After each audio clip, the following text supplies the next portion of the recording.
जय मसीह। जय मसीह। आज हम इस समय में जो आए हैं कि घरेलू संगति शुरू करने जा रहे हैं, क्योंकि दुनिया में लॉकडाउन है। कोरोना के चलते आज घरों घरों में से प्रभु की आराधना हो रही है, प्रभु की प्रशंसा हो रही है, प्रभु की वचन हम शेयर करने जा रहे हैं। एक्चुअली परमेश्वर के मंदिर हमारा शरीर है। हर एक व्यक्ति अपने अपने घरों में रहकर भी परमेश्वर की आराधना कर सकता है, प्रभु की साथ संगति कर सकता है। आज हमारा एक घरेलू संगति है, अपने मेरे परिवार लोग बैठे हुए हैं यहाँ पे। हम सबसे पहले प्रार्थना करते हैं, उसके बाद भजन जो वर्शिप करते हैं, हम फिर वचन शेयर करेंगे। धन्यवाद। सबसे पहले हम प्रार्थना करते हैं।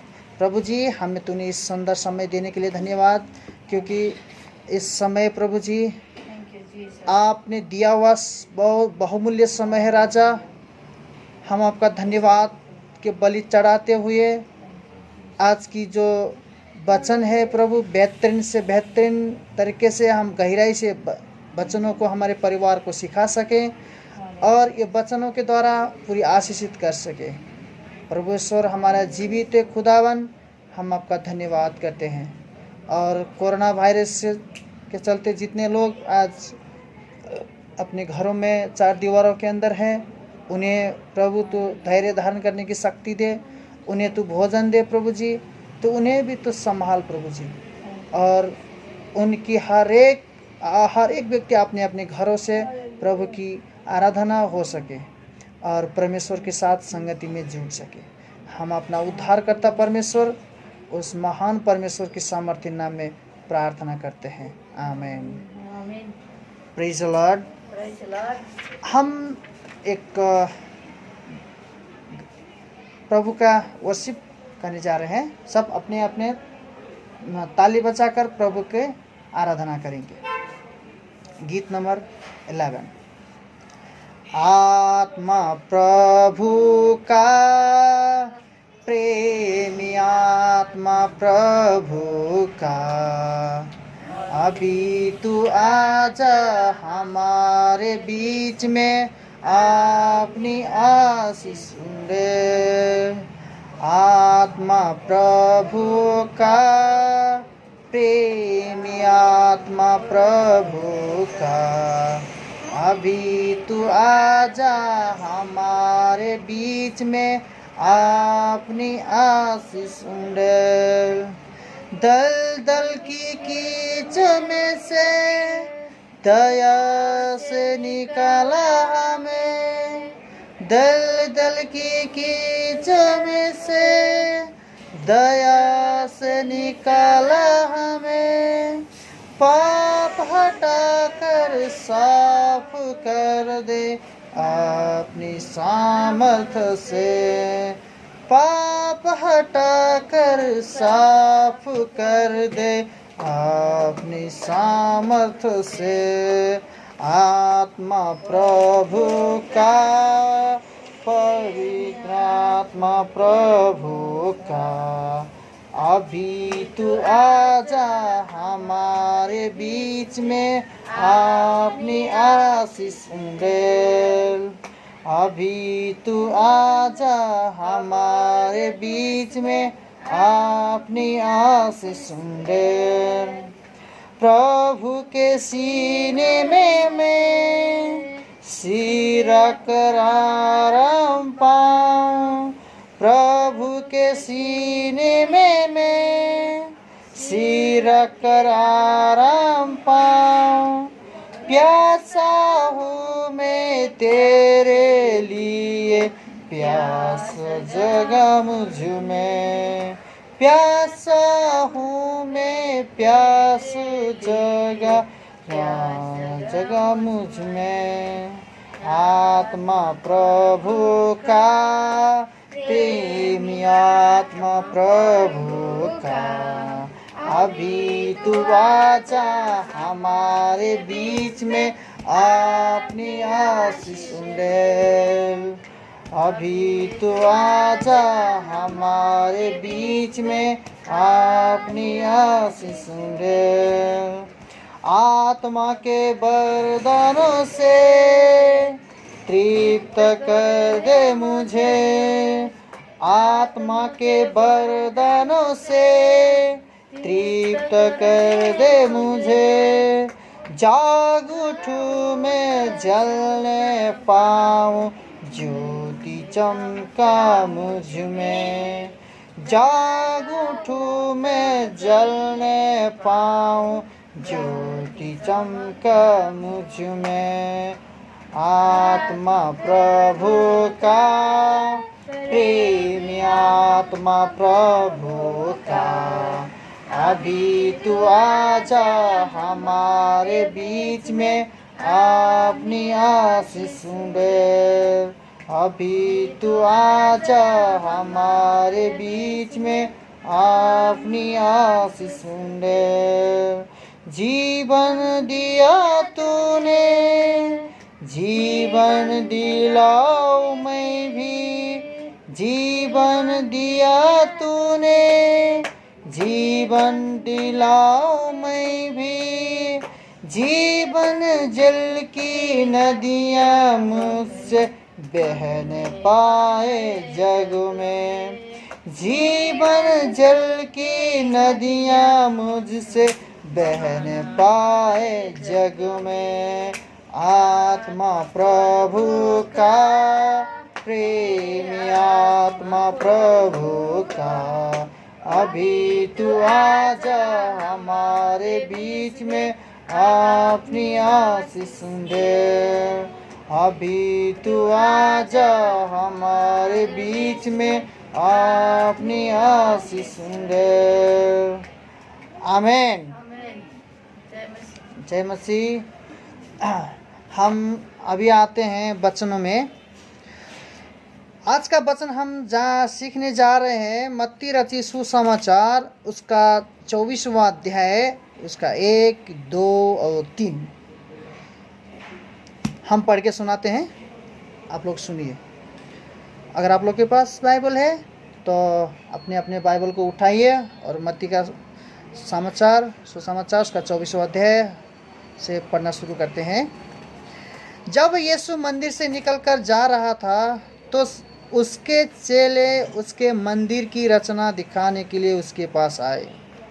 उसने उनसे कहा, तुम ये सब देख रहे हो ना? मैं तुमसे सच सच कहता हूँ, यहाँ पत्थर पर पत्थर भी ना छूटेगा जो ढाया ना जाएगा।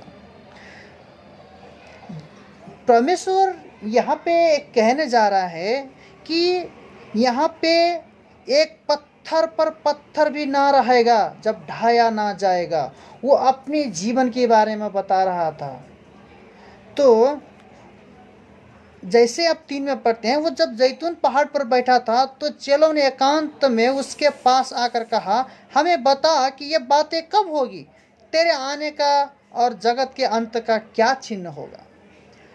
बहुत से लोग हैं जो आज चिंतित है क्योंकि प्रभु का आगमन का बहुत सारे चिन्ह हैं।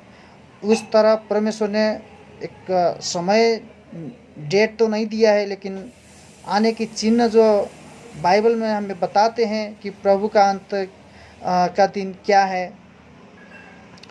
तो ये जो समय है जैसे नूह के दिन थे। हम लोग मत्ती का 24 उसका 37 अध्याय 37 वचन पढ़ते हैं। जैसे नूह के दिन थे वैसा ही मनुष्य के पुत्र का दिन आना भी होगा। क्योंकि जैसे जल प्रलय से पहले के दिनों में जिस दिन तक नूह जहाज पर न चढ़ा, उस दिन तक लोग खाते पीते थे और उनमें विवाह होते थे। जो अभी का यह समय है, ये भी शायद उन नूह के दिन के बराबर है। जब नूह जहाज बना रहा था तो 120 साल लगे हैं। तब तक नूह चिल्लाता रहा, लोगों को प्रचार करता रहा, लोगों को सावधान करता रहा कि प्रभु का दिन निकट है, मन फिराओ का समाचार दे रहा था। वो मन फिराओ के लिए चिल्ला रहा था, लेकिन लोग उसको मूर्ख कहते हैं। जब वो जहाज बना रहा था तो भी लोग हंसते थे और परमेश्वर का नज़र नूह पर बनी हुई थी। जैसे जब तक बारिश होने वाला था, लोगों को बारिश होने के बाद जब सुनते थे तो हंसी उड़ाते थे, क्योंकि उस समय में बारिश नहीं होता था, सिर्फ तुषार शीत से जो भूमि सींची जाती थी।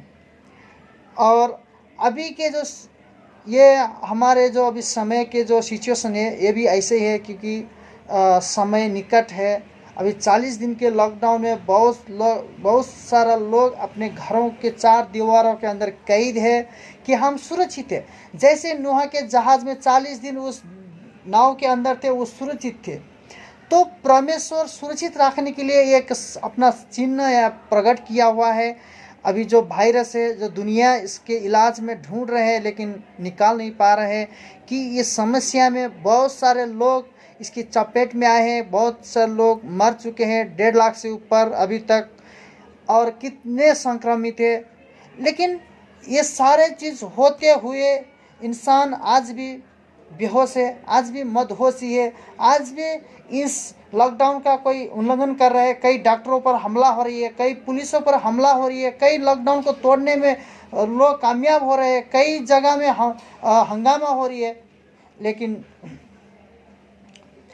उस दिन में जब नूह का जहाज बन रहा था, तो उस दिन में भी बहुत से लोग हंसते थे उस पर, कोई उसका बात सुनने वाले नहीं थे। फिर भी नूह अपने पूरे 120 साल तक सुसमाचार को करता रहा।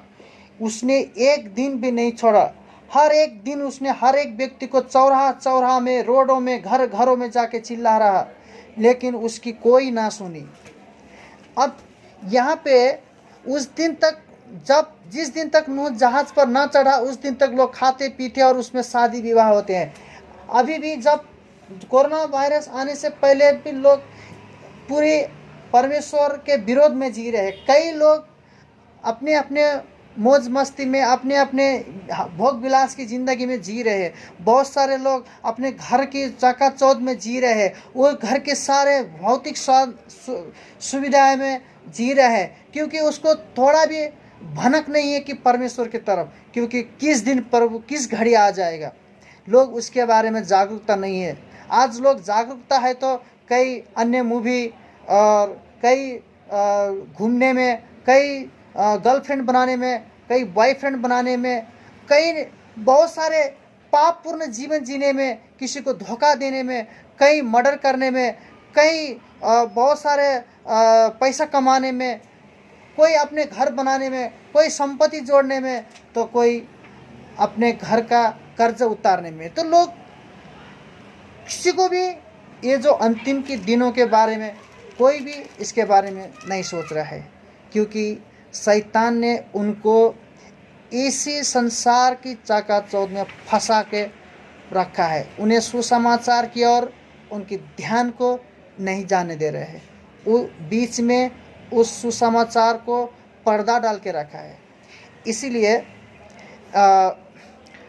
2 कुरिन्थियों उसका 4वां अध्याय और 4वां वचन को हम एक बार फिर पढ़ते हैं।